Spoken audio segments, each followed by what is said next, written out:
The mining sector in Europe is at a pivotal juncture, facing the dual challenges of meeting increasing demand for raw materials while adhering to stringent sustainability regulations. As the world shifts towards greener technologies, the need for critical minerals, like lithium, cobalt, and rare earth elements, has surged. However, despite the growing demand, investment and financing of mining projects often remains sluggish, creating a gap that needs to be bridged. How can we unlock the investment needed to secure critical raw materials while meeting stringent environmental standards? Today, we'll explore how miners and financiers can bridge this gap through collaboration, innovative solutions, and streamlined regulations, unlocking Europe's mineral wealth for a sustainable future. Let's welcome our speakers who will discuss the strategies needed to accelerate funding for these vital projects.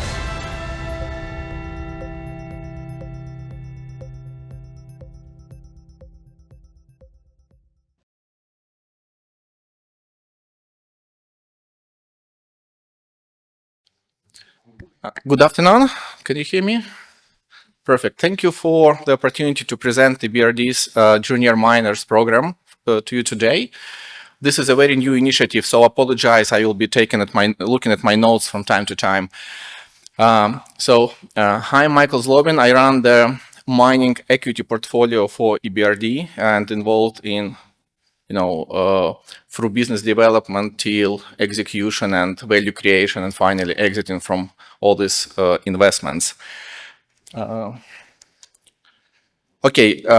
me start with a couple of words about EBRD. So we are private sector focused development financial institution.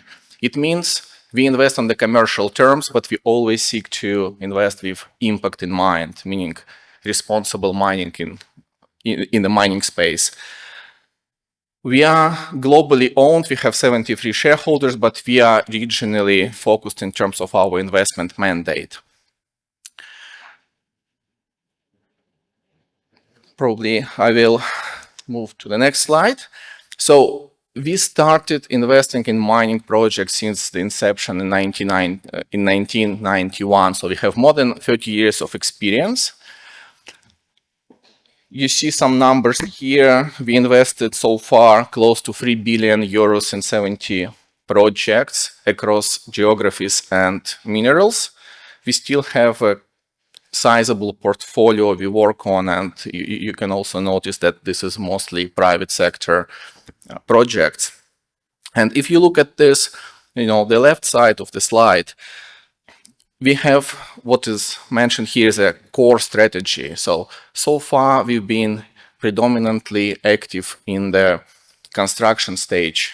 So with meaningful tickets supporting the miners to build and operate their mines. This strategy has been quite successful over time, but what we've noticed is the competition and finance is becoming more and more available for this type of projects. And we see their deficit and the struggle for junior miners in the early development stage of the projects. And this is where our new initiative, the Junior Miners program, comes into play. So we designed it to fill the gap and help those who are already active in this space in terms of financiers, I mean private equities, mostly specialized, to bring these junior miners to be construction ready. But it's funny enough, once we start working on the pipeline for JUMP, we realize that the amount of good quality opportunities is not that great. So we need to address, the final column, which is on the far left of the slide, is how you can make the projects jump ready or ready to jump, to put it in a different way. We need to make sure there are a lot of projects with proper exploration done, with CRISCOR compliant mineral resources for us to look at those projects from the JUMP point of view. So this is probably the area we can address during our discussion. So this slide probably addresses most of the points already highlighted during today's presentations. Why the idea of JUMP came along? Because we saw a lot of projects in the critical raw material space. We see a lot of demand from the battery technologies. But despite of all this demand, the geopolitics and this resource nationalism and other, cross currents, I think they put this junior mining space into like a perfect storm where, yes, there is a demand. We can discuss whether it's real or not. It depends on whether we believe in net zero or kind of in just electric vehicles starting 2030, and also how the policy makers would respond to these challenges, and mostly to the pricing mechanism and the price wars coming out of China. So a couple of numbers about JUMP, what it is. So we put together an envelope of 150 million to be invested in, let's say, 10-15 companies over 5 years' time.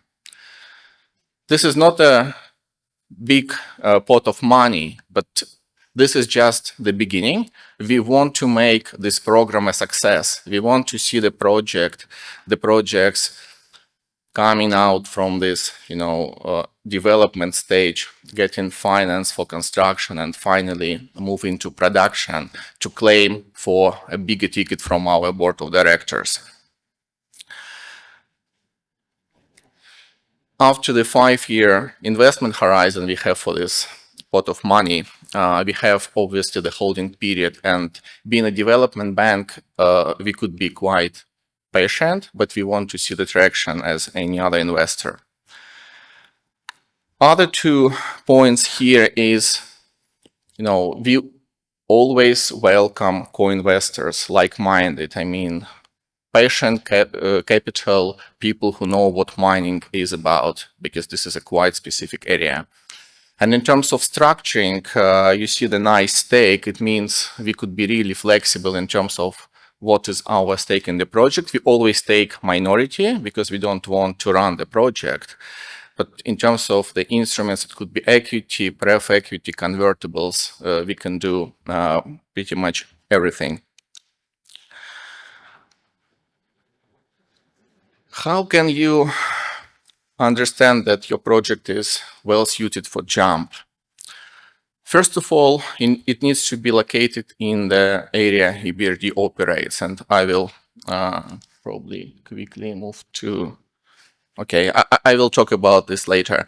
So the project needs to be in one of our countries of operations. What we finance the studies, starting from scoping study, and it could be up to the pilot plan before the final investment decision for a larger operation is made. So again, this is quite wide range of eligible use of proceeds. We favor small and medium-sized companies. We probably wouldn't finance from this program like a major miner coming into the country, because we believe they have sufficient capability, also financial, to fund this project. But we want to support the juniors who have gone through discovery to development. And obviously we look at the board management, their track record. It goes without saying we want to have returns, and especially if we are early in the project cycle, the only way probably to sense for returns and robustness of the project to see where the project is on the cost curve. And last but not least, it should be a responsible mining project. We have a huge army of environmental consultants within the bank who help the companies, who work together hand in hand with the companies, with the miners, to help and develop the pathways in order for the project to qualify and to be a sustainable, responsible miner. Okay, geography. So where we operate In Europe, in Central, Eastern, Southern Europe, Central Asia, Mongolia, Turkey, Northern Africa, this is our core region.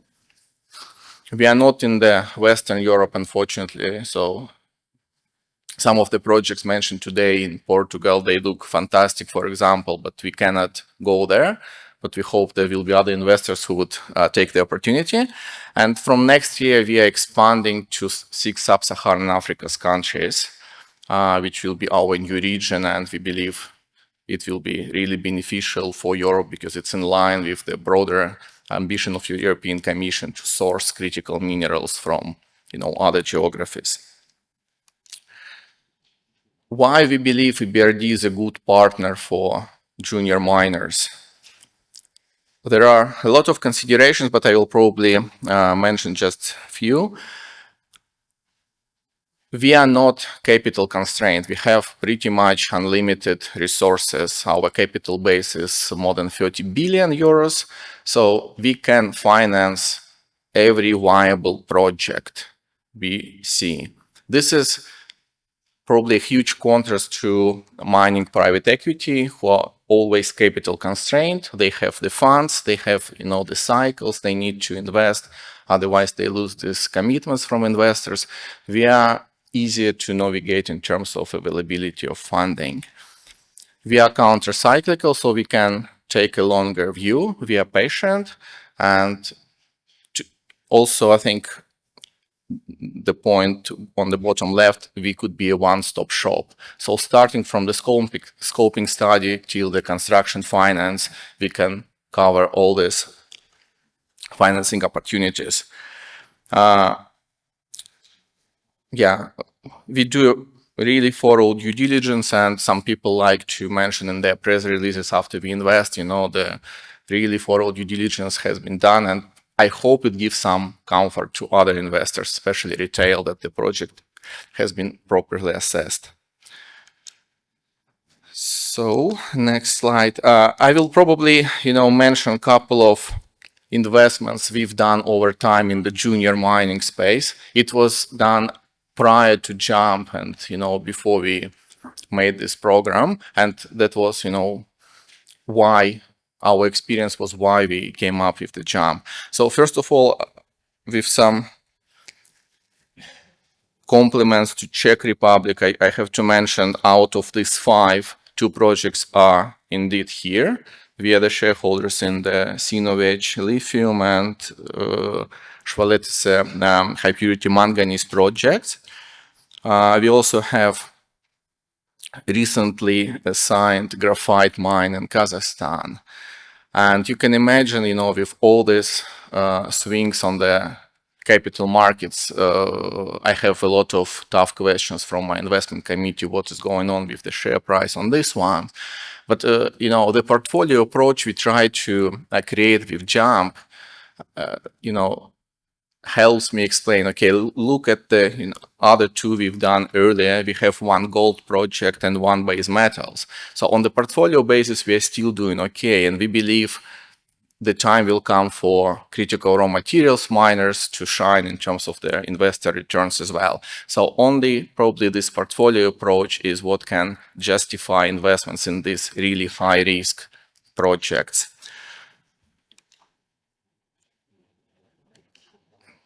These are some of the examples of more mature companies we supported with both debt and equity. You see a lot of much more millions here. But again, this is just to give the prospect. Like, for example, Dundee Precious Metals, we supported the company with several debt facilities before we finally invested in equity. And now we exited the investment and, generated significant returns. The same structure, but starting with equity followed by debt, was for iron, gold, and silver. So we want to follow, and we really like to follow and support our long-term partners to develop their projects further. And finally, we have a good team of, I would say, more or less 20 bankers in the nature resources. This team on the slide is responsible for JUMP leadership. We always accessible if you want to discuss any project initiative or just, share your views and ask for our views on particular minerals in a particular geography. I will leave you with that, and thank you so much for your attention.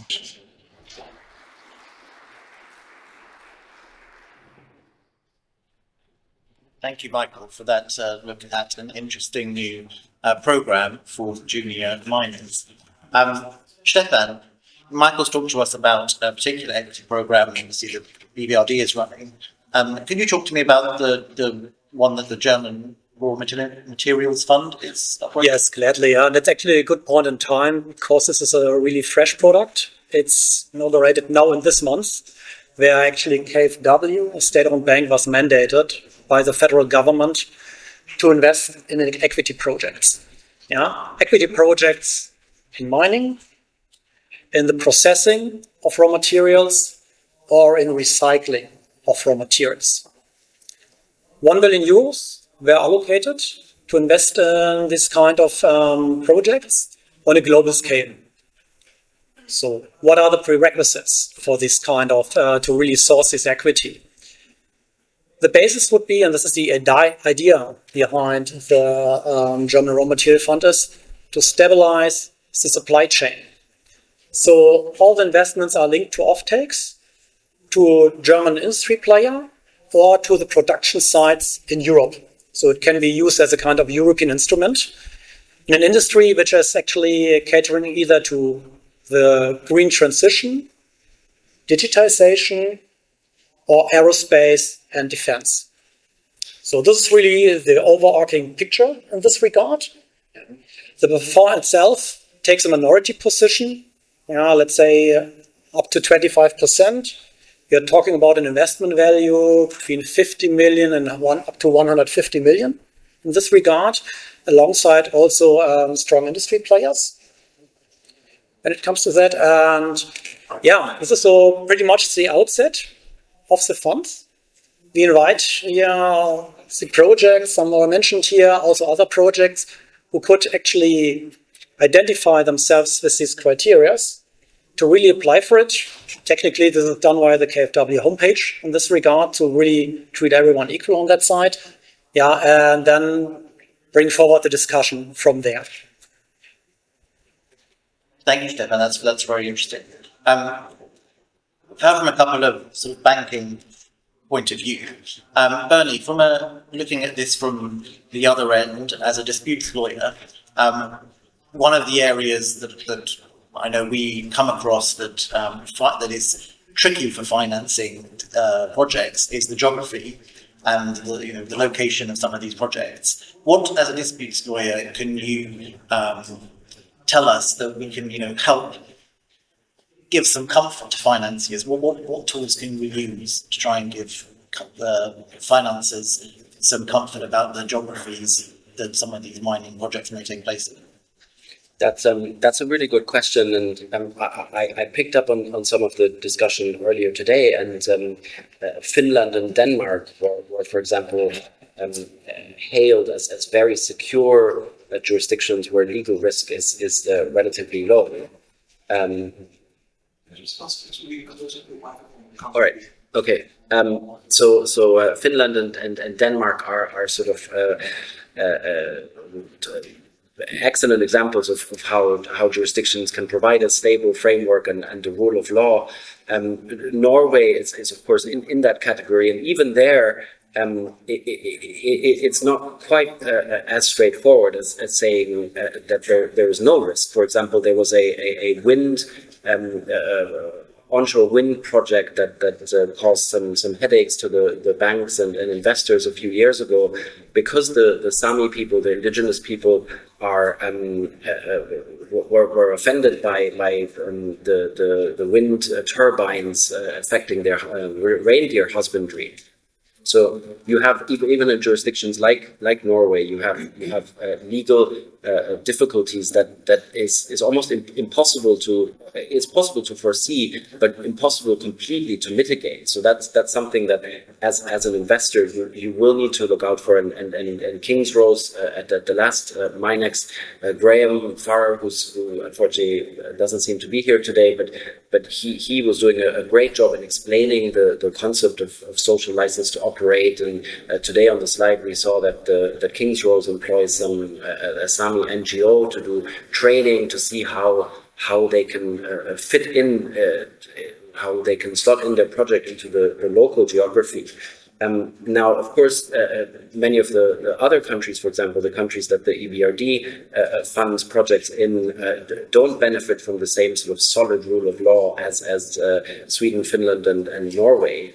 And so in those jurisdictions, it's very difficult. And I think we've Michael, you mentioned resource nationalism in one of your slides, which is accurate, but the reality is actually quite nuanced. So with the social license to operate, which is a concept that we've only really come across for the last decade or so, you have challenges that are almost impossible to foresee and mitigate completely.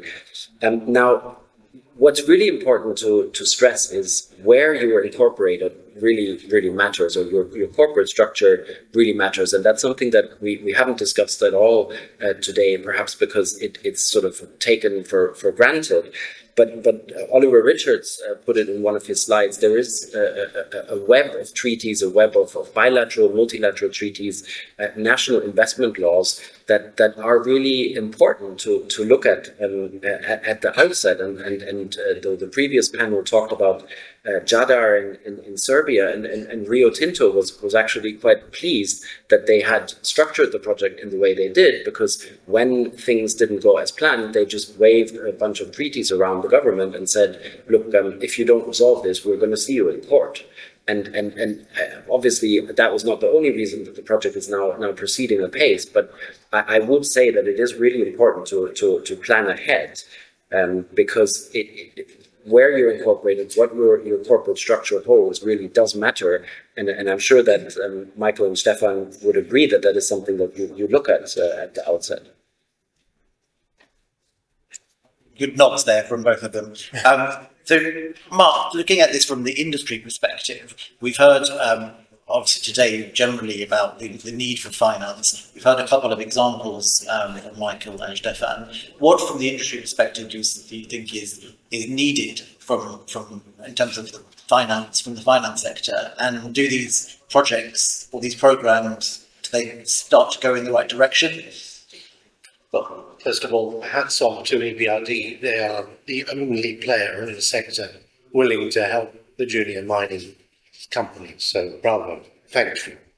A heartfelt thank you. And I put up a hand, and just a sort of a health warning. I worked for EBRD for 11 years, so I was actually involved in one or two of those projects. But it's a long time ago, but it was still a clean up status. We did cross paths. Previous speakers have said lots of incredibly, I would say, poignant and stressed things. And it's important that people that are not working on that side of the table listen to the difficulties they're facing. And I think offer some help, not only in terms of just offering money, because what we often hear from bankers, from financiers are, show us the projects. Show us the oven-ready projects. The problem is getting them from a good idea to being oven-ready, and that's where the jump comes in, and that's where there's an enormous gap in money. Yes, we need money. We need to access this enormous mountain of European savings. European citizens are really bad at investing. There are trillions sitting under mattresses and in bank accounts. They don't invest in let's say, in Daimler Benz, let alone King's Rose or any other, no disparagement intended in King's Rose or any other of the companies. They do not invest in small companies. They don't invest in small companies making sausages, let alone trying to develop a mine. So we need to somehow get more investor interest. Why is it that as a European citizen you can buy, though most people don't, but you can buy a fractional interest in a wind turbine? You can make an investment go into any number of banks or financial institutions and buy a unit in something that is going to allow you access to the commercial performance of a particular wind turbine.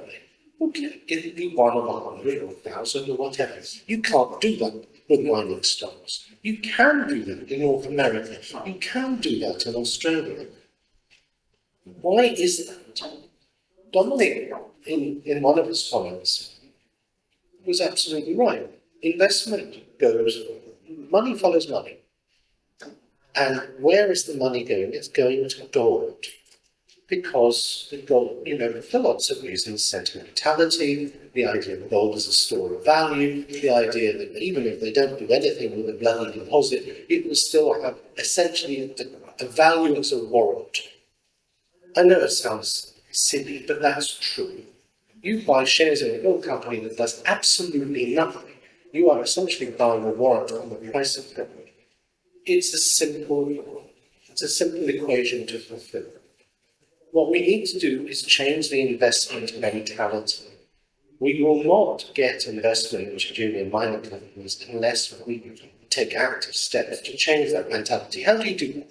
We're not going to become evangelists. We're not going to have a road show and jump off on a 777 and say, these are all the mining companies doing wonderful things to make your life better. It's not going to work. What we need is public money to stand behind it. We don't need public money to come in. Good God, we don't want governments investing in mining companies.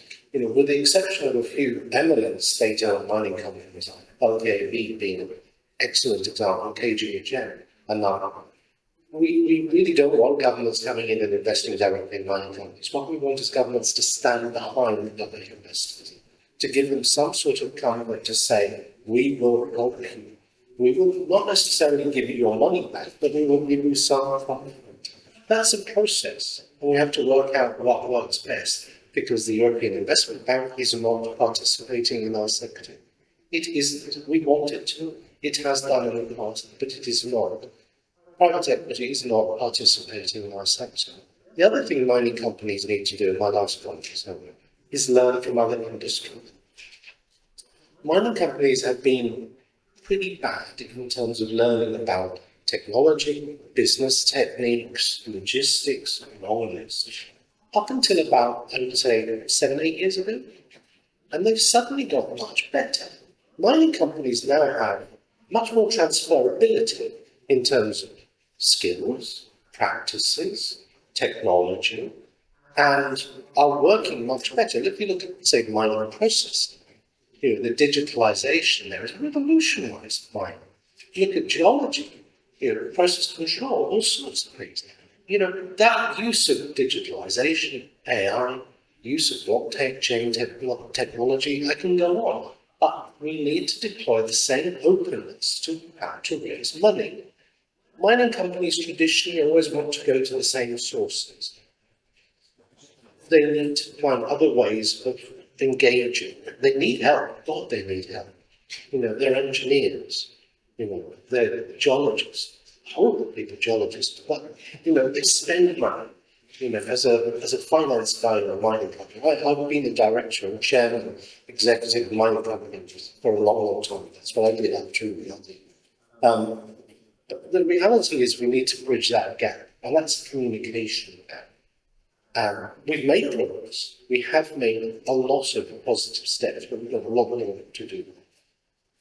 Thank you. So, obviously, better communication from the mining companies themselves about the investments and how they and what they're doing to get those investments. Better communication from the states in order to try and get, both in terms of public money to stand behind things, but also to encourage people to invest.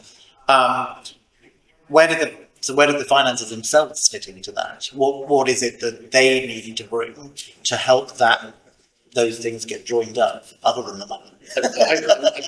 Others can respond, but I'd be very happy to respond on that.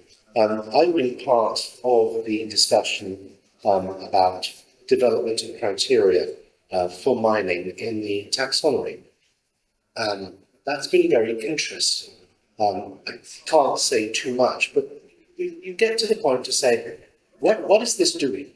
why are we doing all these things? There's an enormous push towards regulation in Europe. Is the taxonomy a desirable thing? Does it give anything to mining companies? I don't believe it does. I don't believe it does. I think it is desirable to have regulation. We need to protect Europe, the single market. We need to protect the rights and values that we hold so dear. But we do need to invest. They're not mutually exclusive.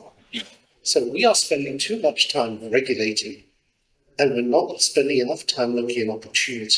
And financiers need to stop hiding behind the, so-called ESG. I would say curtain. I could be more disparaging, but that's not fair. They're hiding behind things that don't exist because they just don't want to take the risk, because they don't perceive the opportunity. And that's wrong. So, Stefan, taking up that a lot of topics to touch upon. Yeah, perhaps first of all, it was repeatedly said also on this panel, but also on other occasions, that there are no commercial banks supporting mining projects, and also not supporting juniors. There is a limited universe. It's not vast, but it's there. We are being one of them. Our team of 15 people globally, supporting also mining projects on a global scale. So, and I come to the ESG point in a second. Also when it comes to junior miners, for example, very often we help them and support them in a kind of debt-driven equity process, because we acknowledge that equity is also a very big obstacle. However, for a second, I want to focus on the lending side and the senior loan side, and how actually do we approach mining projects, regardless if it's a global miner or a junior miner. I mean, first of all, we ourselves have a government background, it's true, but operated on commercial terms. So we need a European mandate, which by definition, if you've got a European mine, is there. Check. However, there are also a lot of other criteria, which you have closely look at, because there's a reason why there's so limited liquidity in that field. And it has to do with the risk you have in this business. First of all, I mean, if you look at these projects, it all starts with a sponsor and the management. How proficient is the management? Where's the expertise? What kind of track record have at least the persons? Very often, if you're a junior miner, you don't have the balance sheet, but very often very talented people, which secondly have a very promising ore body. So of course, it's very important to have a thorough analysis of the ore body. Is it open pit? Is it underground? Do you have technical risks? Do you have proven technology? Do you have ramp up and scale up risks inherited? Which is the second point, which of course is a very important point to address. The third point is the geography. Naturally, what kind of country do you face? There are more challenging countries, which itself doesn't have to be an obstacle. It's more than in this regard that you have to talk about risk mitigation, like export credit cover, anti-loan schemes. There are options available. But in addition to just political risk, of course, you have also the risk of the jurisdiction. How stable is the legal framework? Mining license, permitting. How high is the risk that suddenly you have a review of your mining license? We experience these cases. There's definitely another part which we have to address. So you see there are quite some points which come. Because we also often look at project finance in this regard. If you don't have a strong corporate, by definition, you look at corporate finance, we have to do this extensive due diligence, which comes then to the next point. And this is not a particular order. It's really, they are all equally important. Commercial viability, of course. Where does the project lie in the cash curve? Is it more on the upper end or on the lower end? It's a very important criteria. How reliable are the cash flows? Is it commodity risk? Is it a very specified product where the offtake is crucial? This all relates to the likelihood that you're getting repaid. And especially as a senior lender, you just have a relatively narrow margin in this regard, even though the sponsor will disagree. When it comes to that. And that last but not least, and I kept this point for the last to come back to the ESG points, of course. Yes, environmental and social topics are also very, very important. We are aware of projects which actually didn't take care to the needs of also stakeholders, especially the local population, where all the trucks went through the village, created a lot of dust. This was a Latin American project. And then suddenly the people blocked the road, because they were fed up with the situation. Just one example. So this ESG is also a credit risk. and it's also reputation risk. So yes, we have a very thorough look, and yes, we refuse some projects because of that, but it's not that it's more the approach, how can we actually handle these issues? Every mining project, of course, has an impact on environment by definition, but that is okay as long as you can get it handled in the right way and you can get your stakeholders alongside. Yeah. Our institution adheres to the Equator Principles, which derive from the World Bank standards. Yeah, and we have a very close look that these standards are met. However, these make also these projects bankable at the end and also support the equity process for a lot of these projects as well. So quite a long answer. So I hope it could address some of the points and questions raised. Yeah, Stefan, thank you. I can speak on behalf of many of my members. We represent as Euromines both individual companies and national associations which themselves represent smaller companies. We wish we had more of that sort of approach. We don't see it. We don't see it in commercial banks that a lot of those miners deal with on a daily basis. You're a smaller company. You generally don't have the financial expertise, the network, the resources to be able to approach larger institutions, more sophisticated institutions. We need that intermediate step. And what we're seeing, and at a very simple level, and that's one of the reasons I mentioned taxonomy. Now, I'll give you an example. I can't name the commodity or your country, but also too far from where you live. Family-owned business producing specialty product for generations, not asked on borrowing. They were self-funding, limited operation, essentially being funded by their clients. Perfect. Great example of Mittelstand. And they had received from their bank, not named. And they brought it and they showed it to me, and I was with them in Brussels. Forms like they demonstrate compliance with the taxonomy. And I said, stop. There is no criteria for mining in the taxonomy. What are you talking about? Why is your bank asking you to do this? So we went to see DG FISMA, we threw it on the table and said, implementation, we're not doing any. So what's happening is that this is not the fault of the Commission, it's not the fault of the taxonomy. It's the banks using it as an excuse to say we don't want this risk on our balance sheets. The risk-reward profile is not attractive to them. And we have to change that. I hope I said all the things I suggested. Thank you for what you do, but not enough people do it. Michael, did you want to comment from the EBRD point of view? Absolutely. So, couple of points. I think maybe I would contradict a bit, but in my view, and at least during the last couple of years, we've been looking at at the jump development and more kind of project finance. I believe if the project has a robust economics and social license, by definition it can be and will be financed. Yes, there is just a limited number of commercial banks prepared to lend. Also, we have expert credit agencies normally available to plug the gap, and you have private equities who could support with royalty, streaming, offtake financing, maybe sometimes customers. But I think there is a caveat to that. It only works, again, in my experience, for conventional projects in base metals, in precious metals. It does not work for critical raw materials. Critical raw materials projects, they are not financeable as we speak, and there are a couple of issues, and maybe I can name some of those. Obviously, they're not financeable other than with equity, but even now, equity is a challenge because of the prices for these underlying chemicals or minerals, right? So inherently, these projects are high risk. Then you add high uncertainty in terms of the price volatilities. You don't have offtakes, and this is not fundable.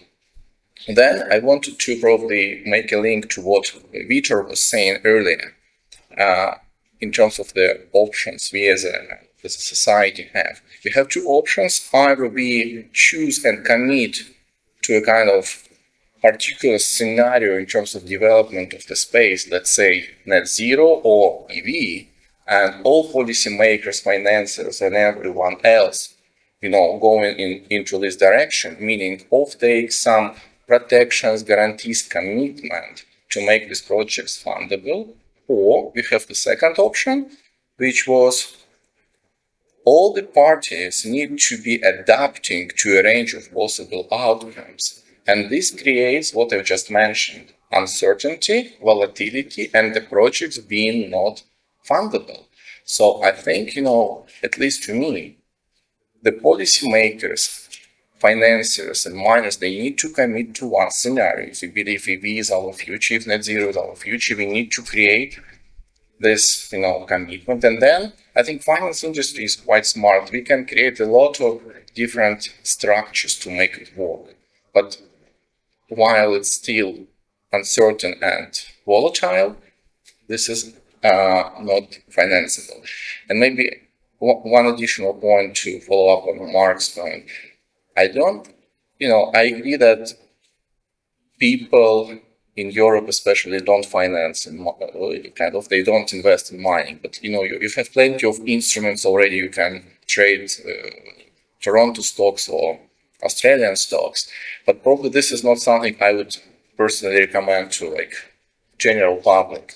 Probably there should be some mechanism. And again, if there was a task, you can create the structured product where individuals could invest in a fund in a kind of which is 90% bonds and 10% equities to have their principal guaranteed, and then this 10% would go to a kind of more strategic project. So all these instruments, they do exist.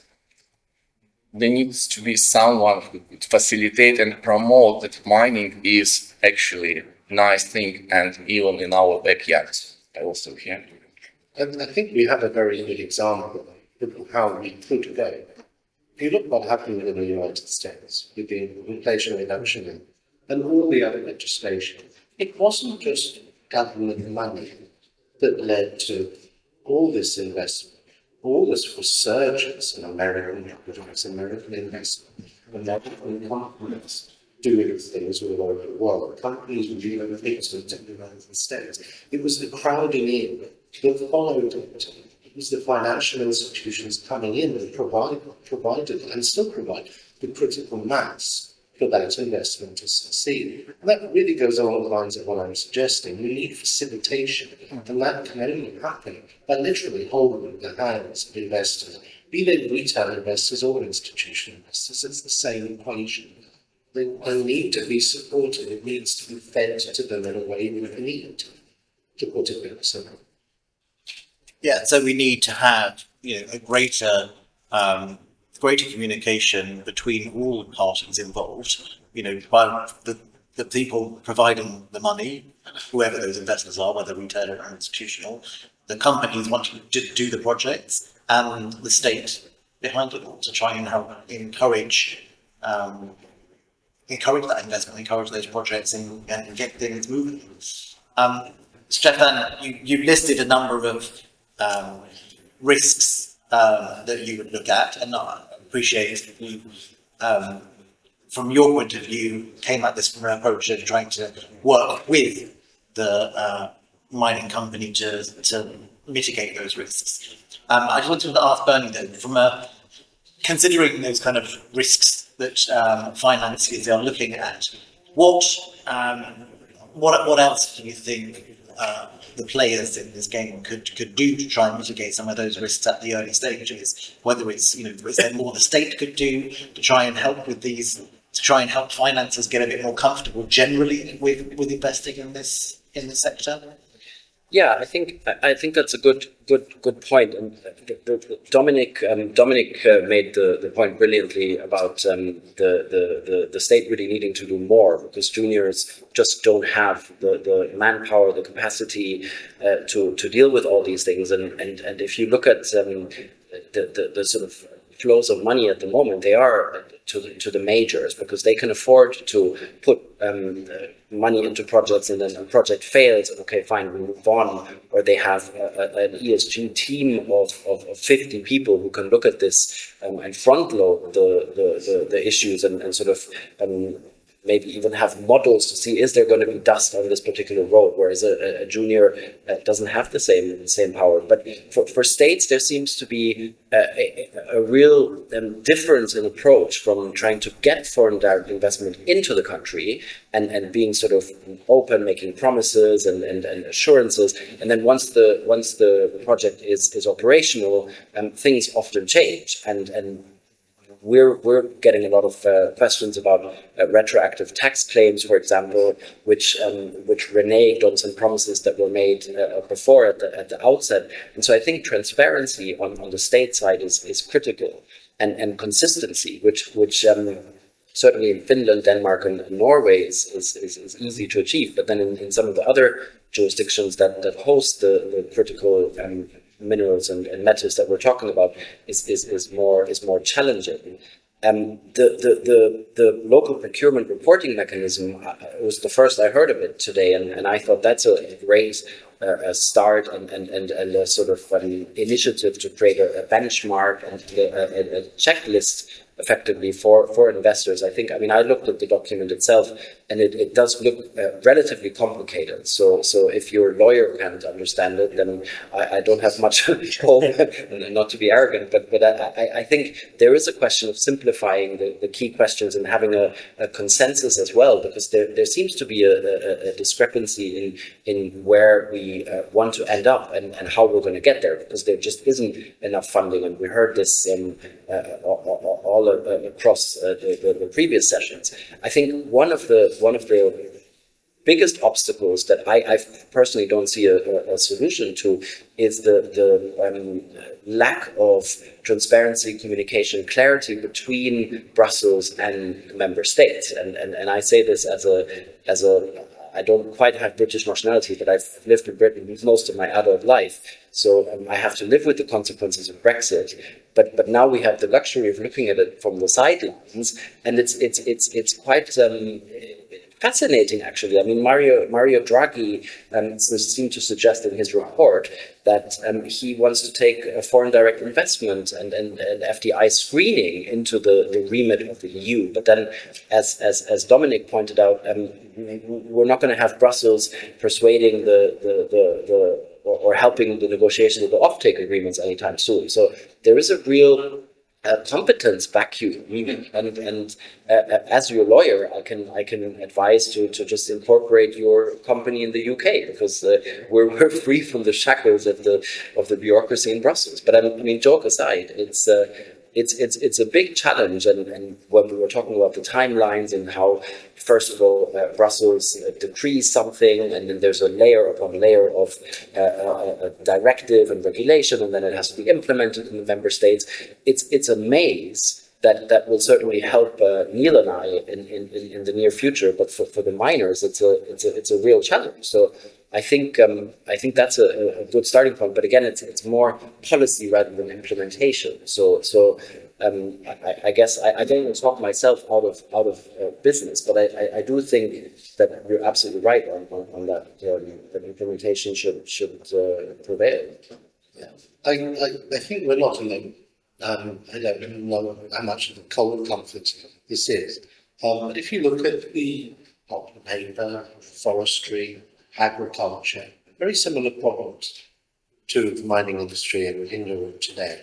That dislocation between policy and implementation, the fact that member states and Brussels sort of bash into each other at funny angles, it doesn't really work. I mean, you don't have policy coherence.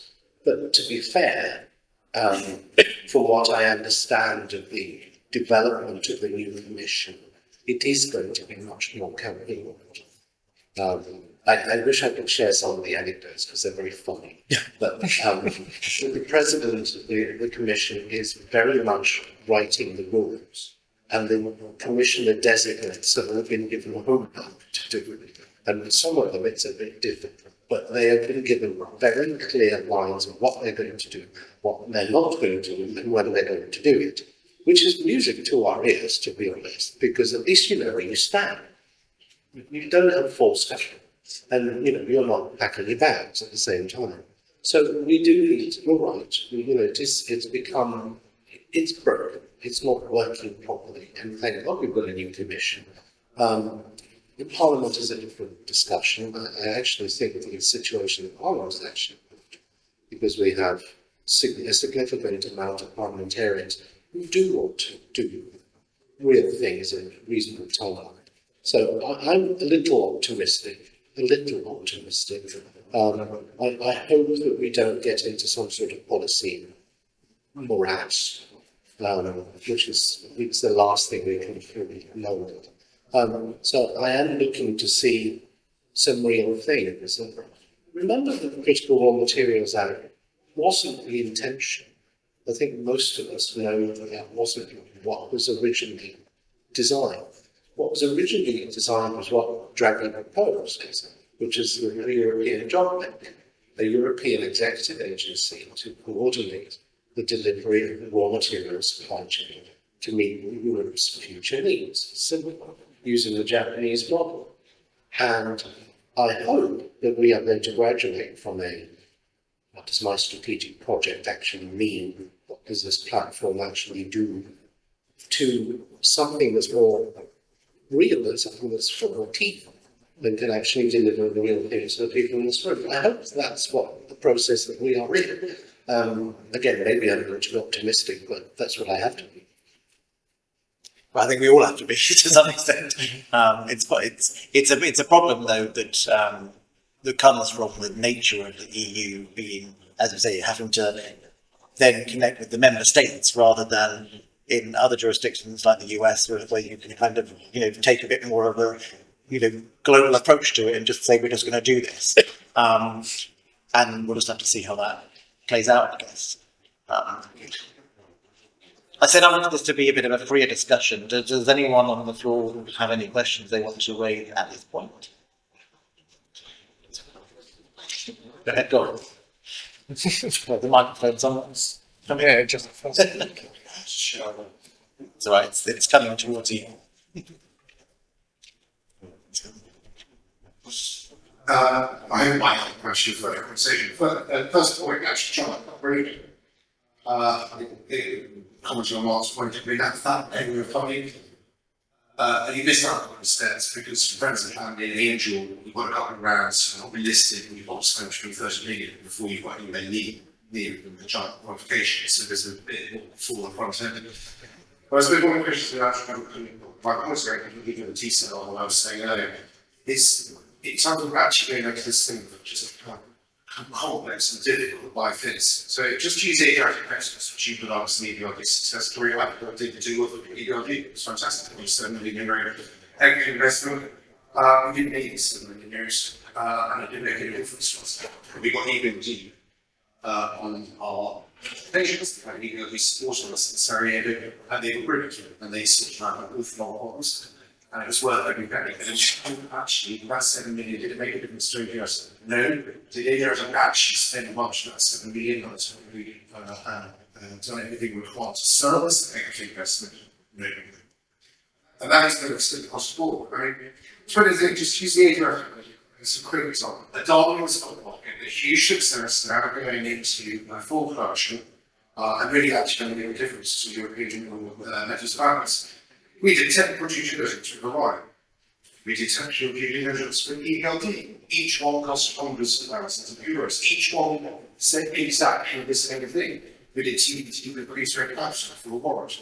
We did further work to get all of the ELD 7 million equity investment, we had to take it has to do our issue. We then had to do an ESAT. We then had to service the ESAT. We then had to service the compliance to that. We had to do the quarterly meetings. I had to write a round conversation with certain action, whereby I engaged straight with Chairman Benson. He was brilliant.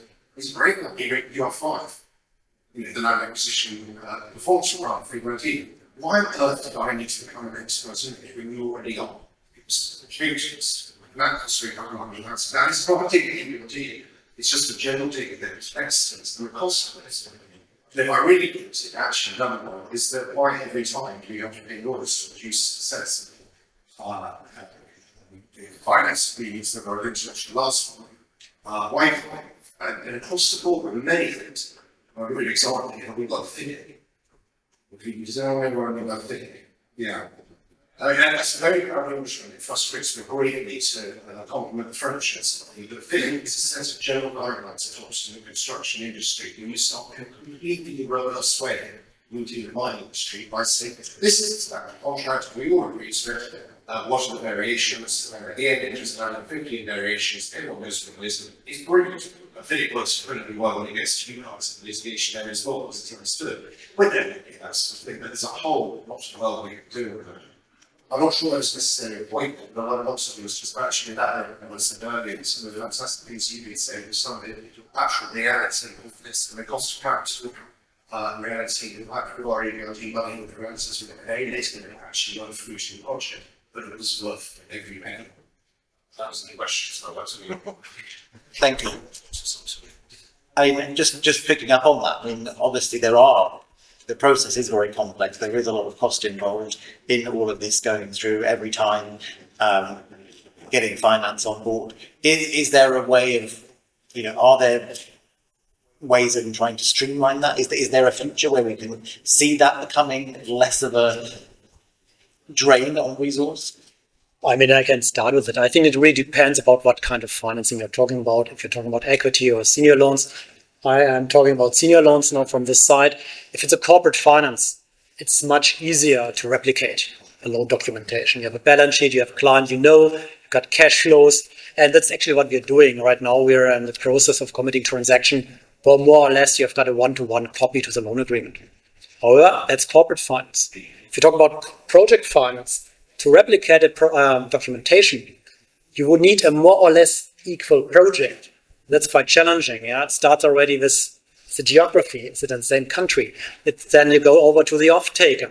You go up to what kind of technique is acquired, what does it reflect, what is the impact on the cash flow. So the likelihood is very high that you talk about a different animal. And as such, it will be quite difficult to replicate the documentation in that field. Yeah, probably a couple of points to it. I think, the amount of due diligence and documentation also depends on, the readiness of the project and the team and, the development of the project, right? So if the project is well prepared and developed, sometimes it's enough to do just the desktop research of whatever documents are already there in the data room. The same applies probably for the legal side as well. So there is a standard contract. You believe, especially in the listed entities, right? You believe you send the draft and you will sign tomorrow, but then, we spent 3-4 months sometimes just discussing reps and warranties. So it all depends on both sides, but more, I think it depends on the readiness and, the quality of the team. So, yeah, but it could be challenging because I think all parties, they have their own stakeholders. Why we are so, careful about ESG, because this is what we set as a red lines by our board. We need to make sure on the ESG front the project is robust and we have the gap analysis and the action plan. Other investors may value more technical or off-take considerations. Yeah, this is the reality. It could be easier to raise funds via the stock market, but sometimes you have to pay the consequences down the line because this is by definition more volatile. If you're in a down cycle, raising more money would cost you dilution. So I think there is no magic answer, one size fits all. I mean, all sources of financing, they have their kind of consequences. You look poised to say something more. Oh, I don't disagree with anything you say. I think just coming back to somehow bridge what Dominic said and what you said. Michael, you alluded to it earlier. The simplest way of raising money for companies is equity. We need to facilitate that, not just in terms of processes, but we actually need to facilitate the availability of money. Now, I'm sure all of you are familiar with Boliden. Boliden is the only major mining company basically listed on the stock exchange. And I know Michael Staff as the CEO. Well, we worked together in one way or another for many years. Michael is a corporate guy who was originally a management consultant. So he speaks the language. And one day he was particularly grumpy, and I said, "What's the matter with you?" She said, "Bloody share price has gone down again for nothing to do with us. Another market movement, and now I've got all the shareholders on the phone wasting my time and the board member." And I said, "Look, that's the price you pay for being a liquid stock. People, you've created cash. Your shares are currency. That's what you want, isn't it? You don't complain when it comes up. You're not saying, 'Oh, they're bothering me,' instead of saying thank you because I've just made this." And that's what you want. You want to see the true workings of equity markets. And once you've listed, and that's where smaller companies need that to list, then your ability to raise finance on subsequent secondary listings is far easier. I've worked with companies of different sizes, ranging market capitalizations from 3 billion to 1 million, just basically holding in those fielding office. And what they all need is the same thing: have a functioning exchange that isn't burdensome, that allows them access to liquidity. That's not London at the moment, with the greatest respect. That's not London, it's not the AIM market. You don't have a French. It doesn't exist. It used to a long time ago, but it doesn't exist today. It only exists in Australia and in Canada, as far as I know. The other issue, which a lot of companies are doing, and we haven't really discussed, is private finance. So there are lots of projects in Europe that are in operation or in development that are privately funded. Where are they getting this money from? We're saying that Europeans don't want to invest. Largely, they're getting it from sources in the Middle East. Unfortunately, I say that because they're not transparent. They behave in a different way. They can create problematic outcomes. Their relationships with local stakeholders are at times difficult, etc. But that's where I see money coming in. They have different horizons and different expectations and different practices, which I'm not sure suit our industry in Europe long term. So why companies do that? Because they have to. It's their only recourse. I'm not going to name names, it's not appropriate, but they see projects, raise them the money they need from the bank, and they do it successfully, they do it quickly. The terms are horrible, but they do it. And I would say that's where we see a lot more disputes arising, where the investment has come from the Middle East, to be honest. Yeah. Because, as you say, the terms just are not great. And so you invariably end up in some dispute or other. Which is good for me, but not necessarily for anyone else. Yeah, those negotiations are horrific. I've done them. You're dying in the rooms. So bring in legions of well-paid lawyers and they rotate.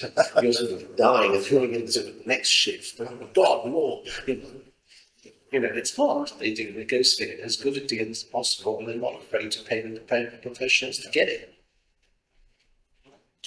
Okay, on that very positive note, anything else from the floor? I'm conscious that we are between you and drinks, so well, yes. Thank you. You refer to this, but what about China?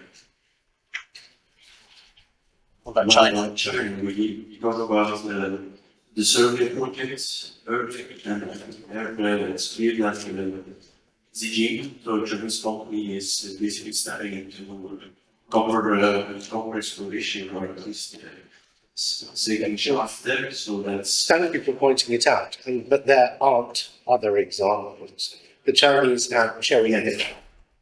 Not all examples yet. Yeah, I don't deny the possibility, not at all. The Chinese have invested extensively in Africa and elsewhere, in South America, even in North America. There does seem to be pushback from the member states towards Chinese investment. There's certainly pushback from the Commission. The relationship between the Commission and its Chinese counterpart are very difficult, I would say. So Xi Jinping have been a very significant investor in Serbia. I I'll tell you, I'll be candid with you.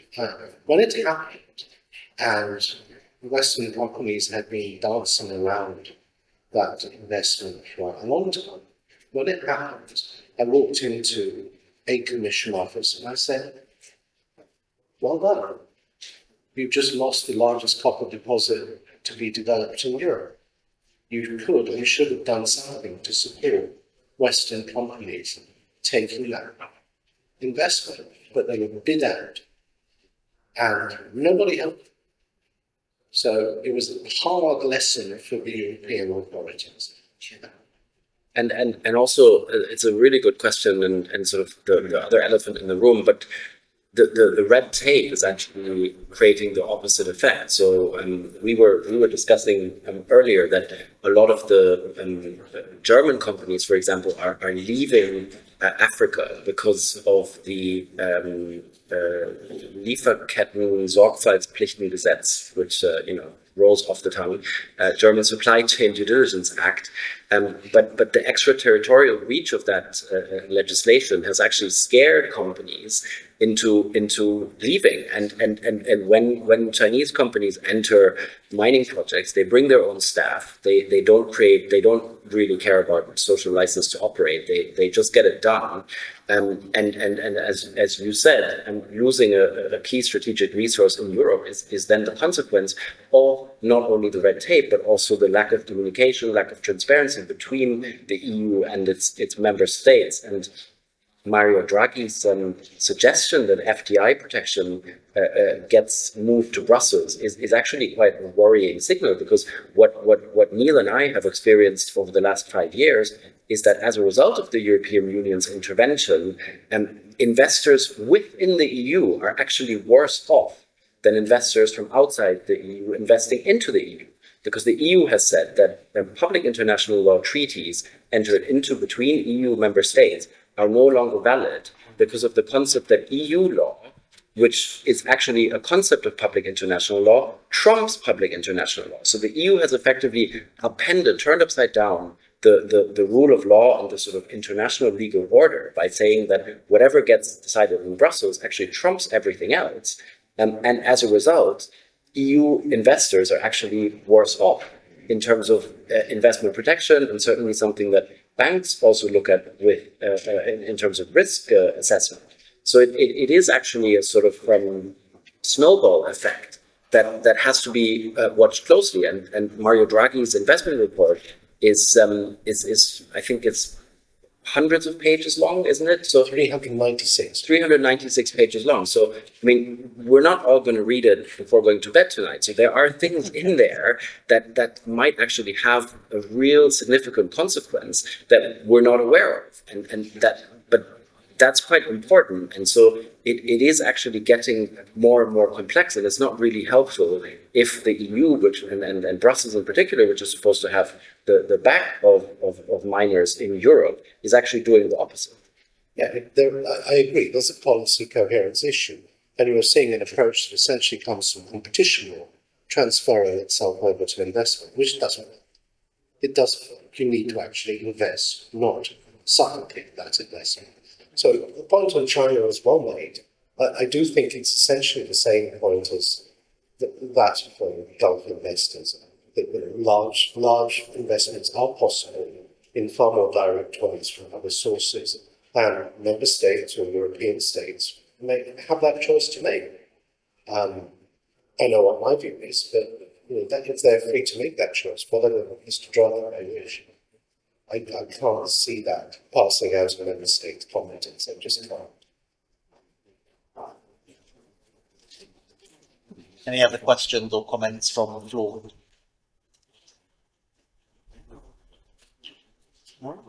Okay, so just to wrap up, I will ask each of you then maybe to say one thing that you think you would like to see to help, from whichever angle you're coming from, to help bridge this gap between miners and financiers.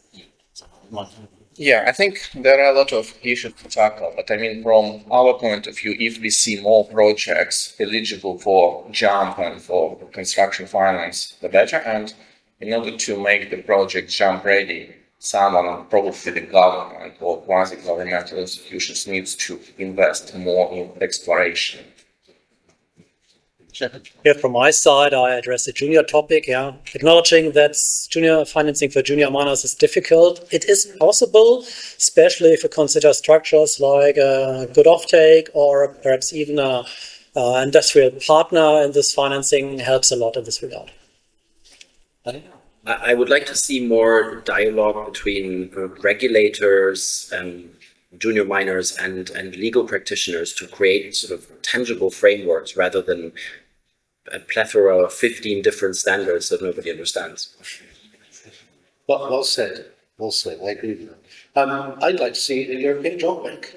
I'd like to see a European executive agency empowered, properly funded, able to deliver real assistance, funding, knowledge, support, contracts, etc., to European companies to help them to hold their hands.